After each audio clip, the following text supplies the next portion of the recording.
जय माता दी। माँ काली ने क्यों फोड़ी भगवान विष्णु की आंख? कारण जानकर चौंक जाओगे।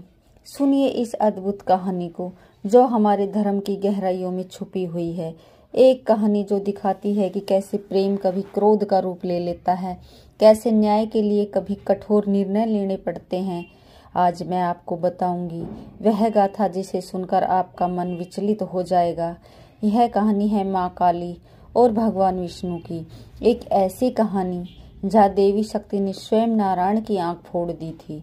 लेकिन क्यों? इसके पीछे छुपा है एक गहरा रहस्य, एक ऐसा सत्य जो हमें सिखाता है कि इस ब्रह्मांड में कोई भी पाप बिना सजा के नहीं रह सकता। तो आइए बिना किसी विलंब के आरंभ करते हैं आज की प्रेरणादायक कहानी। भगवान विष्णु जो क्षीर सागर में शेषनाग की सैया पर विराजमान रहते थे, उनका हृदय माँ लक्ष्मी के प्रेम से भरा रहता था। लेकिन क्या आप जानते हैं कि माँ लक्ष्मी कौन है?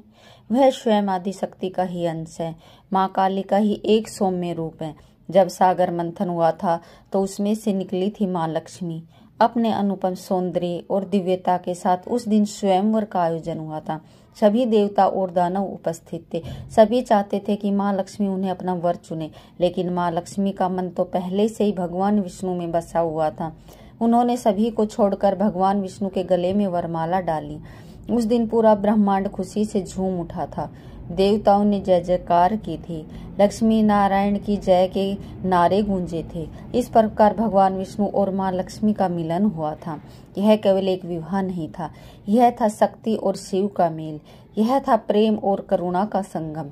यह था न्याय और धर्म का संयोग। सागर मंथन की कहानी तो सभी जानते हैं। देवता और दानव मिलकर समुद्र का मंथन कर रहे थे। उद्देश्य था अमृत प्राप्त करना। जो भी अमृत पीता वह अमर हो जाता, मृत्यु से छू भी नहीं सकती थी। मंथन के दौरान पहले विष निकला, इतना भयानक विष कि पूरी सृष्टि का नाश हो सकता था। तब महादेव ने उस विष को पी लिया था। उनका गला नीला हो गया था, इसलिए वे नीलकंठ कहलाए। फिर निकले अनेक रत्न, कामधेनु गाय, ऐरावत हाथी, उत्सर्वा घोड़ा, कल्पवृक्ष और अंत में निकला अमृत कलश देव ऋषि धन्वंतरी के हाथों में।